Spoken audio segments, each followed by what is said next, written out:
We're now joined by Kyle Larson, our second place finisher in today's Goodyear 400. Kyle, can you hear me okay? Yep. Awesome. All right. Well, we're going to get right into questions here for Kyle. If you have a question, please raise your hand or feel free to send me a chat and we will kick things off with Jacob Steelman. Go ahead, Jacob.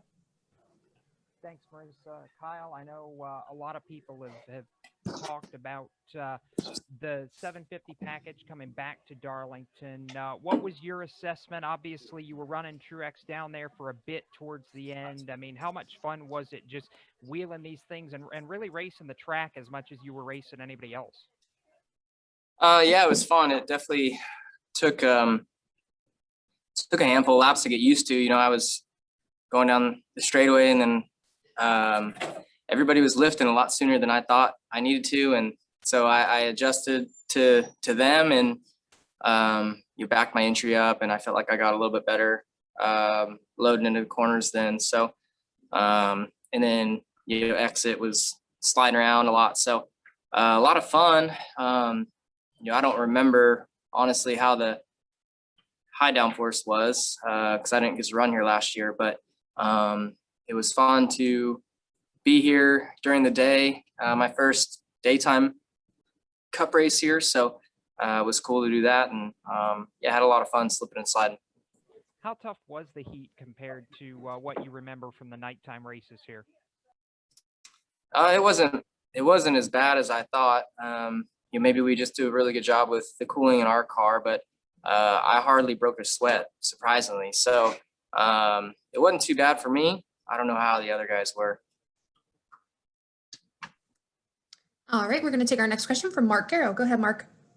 Thank you. Kyle, how does it feel you had a good little run going along, and then Richmond, Talladega, Kansas kind of weren't what you wanted, but you guys seem to be back on the, how does it feel to kind of get things back on the right track? Yeah, it's good. We definitely needed to get a good finish. I thought we were going to get one last week, and I messed that up. So 3 bad weeks in a row, and to come back and contend for a win and finish second, get good stage points after speeding at the end of the first stage too. So yeah, it was a good day, and now we go to Dover, which is one of, if not my best tracks. So excited about that, and Hendrick Motorsports has been pretty good at Dover from what I remember too. So looking forward to getting there. And Kyle, we're about halfway through the regular season. How would you assess what you've been able to accomplish here in this first half of the regular season? Yeah, I mean, I think we're top 3. We're one of the top 3 teams out there, so I'm happy with that. We've been really good to start the year, and meshing very well as a team. So really enjoy working with Cliff and everybody on the 5 car. And I think we're just going to continue to grow. Our pit crew's been doing an awesome job. Everybody at the shop's been doing great. I mean, you look at all 4 of our teammates, with myself included, and we've been really good. So happy about it, and looking forward to building from where we're at. All right, we're going to take our next question from Kelly Crandall. Go ahead, Kelly. Thank you, Kyle. I have 2. The first, before the final round of pit stops, Cliff was kind of preaching, take care of your stuff. We'll close the gap on the final round of pit stops.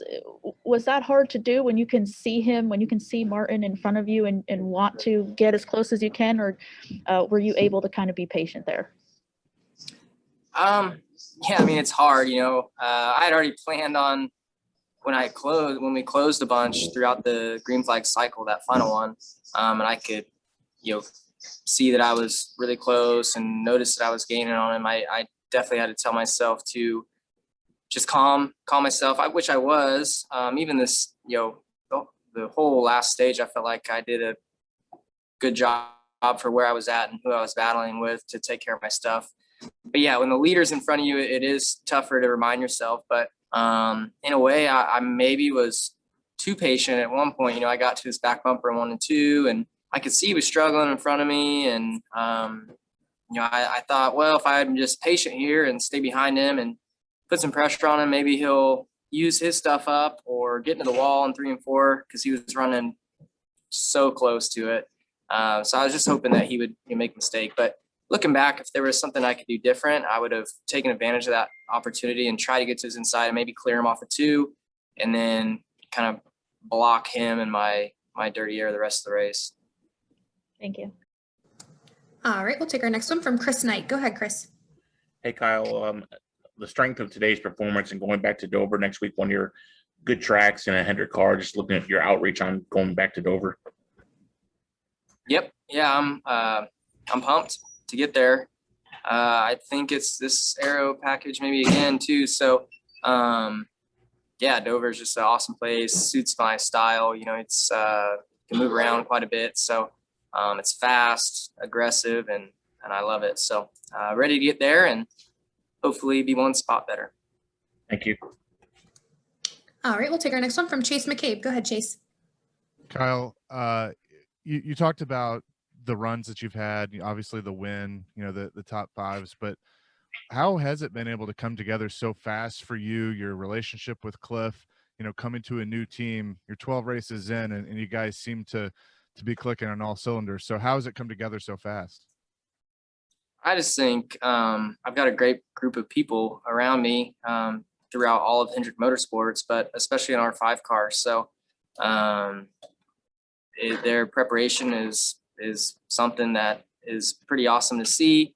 And, I feel like I'm putting in a lot of work off the track too, to get myself up to speed, with no practice and things like that. And,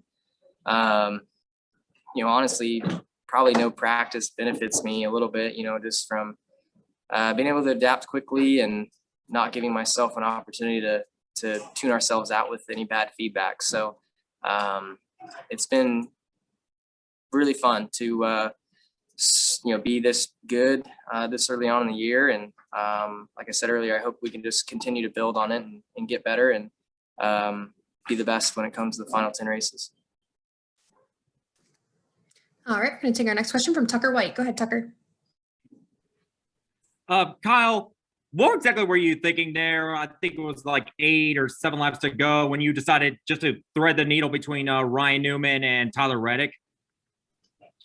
Well, they're both really aggressive drivers, so I didn't want to get stuck behind them because I knew if I didn't clear them, then I would definitely not have an opportunity to get by or get close to Martin. So I saw a door open up a little bit and I stuck my nose in there and came out the other side. So it was pretty intense, but that's what I felt like I needed to do at the point to give myself a shot to win. But even once I cleared them, I was struggling at that point and Martin was getting away from me. All right, thank you. All right, we'll take our next one from Jeff Magliochetti. Go ahead, Jeff. Hi, Kyle. Congratulations on another great run. We're going to come back here in September, and it's going to be the first race of the playoffs, something you're locked into at this point. What are you looking to do differently when we get to the longer race, the night race in September?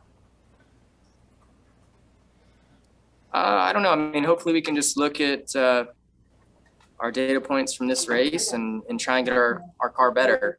I felt like we were a little bit slow on the short run. On restarts, maybe, after green flag stops, I actually felt like we were one of the faster cars taking off. But on a clean track after restarts, I felt like we were a little slow.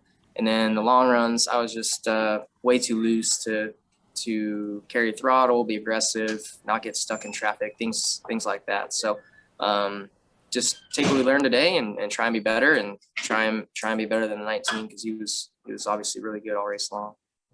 Appreciate your time. Thank you. All right, and we'll take a final question from Lee Spencer. Go ahead, Lee. Thank you. A solid drive today, Kyle. Just kind of curious, you talked about doing different stuff during the week. Has your routine changed at all since coming to Hendrick as far as how you prepare for the races during the week? I mean, yeah, there's more meetings and things of that sort. As far as like looking at SMT and stuff like that, that's stuff I always did before. And I would say even the meetings are the same as what I had before. They're just a little bit more structured probably and a little more information in them. But yeah, I mean, then I guess too, the SMT things with no practice, I'm probably spending more time looking at that now because, when we did have practice, you'd look for a little while and be like, all right, I'll just figure the rest out once we get on track for practice. But now with not having practice, you just want to be as prepared as you can be. So trying to study up on other drivers and stuff like that and what trends look fast. Any physical training? I know you continue to race on a regular basis, but have you done anything from a physical standpoint as far as training goes to prepare for the weekends? I mean, the same as I've kind of always did when I was at Ganassi. I actually still work out at Ganassi with Josh Wise. So that's been great. He's also expanded his program a lot more from even when I was doing it a couple years ago. So, now he's got even more information that I can look at and then go to my guys on the 5 and talk to them about, as well as doing stuff in the gym, which, I mean, as you can tell, I'm not a big guy. So we don't do a lot of like lifting and stuff like that, but I feel like it's all stuff centered around being a great race car driver. So I enjoy doing that. I do it, a few times a week when I can. And, I race a lot too. So I think that's probably the most important fitness you can get as a race car driver. Appreciate your time. Thank you.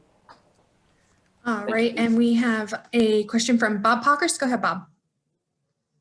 Bob, late arrival. Yes, sorry. I hope you haven't been asked this, but when you saw there was a time where Truex nearly lost it in front of you, did you think that that was your shot to get him, or was there another time where you thought, man, this is my one shot and just didn't come through?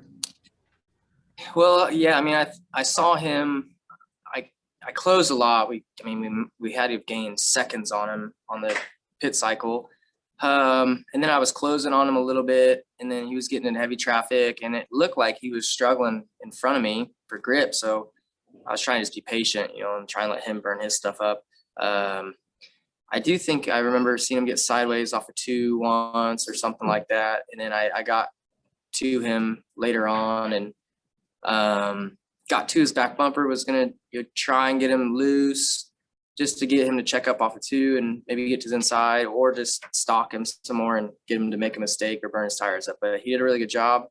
And so, yeah, I mean, the only thing I think I could have done differently was, get that big run on him in 1 and 2. And when I got to his bumper, I could have just probably throttled up through the center and maybe cleared him, or at least got my right rear to his left front and made him lift off of 2. But like I said, I could see he was struggling. I wanted to be patient and figured I'd have another opportunity, but I never really did. Thank you. All right, and we'll take another question from Alex Andreev. Go ahead, Alex. Hey, I'm a real attorney. That move, I apologize if someone already asked you about that, but the move when you slid between the 8 and the 6, I mean, did you think that you were going to catch it? What was going at the end there? What was going through your head? Well, I just was trying to, I knew if I didn't get by them then, which I was surprised that I got by them both in the same corner, but Newman, obviously, is really hard to pass. He races hard, and so does Tyler, and he was kind of running where I wanted to be. So I knew I needed to make quick work of them if I wanted to have an opportunity to get to Martin.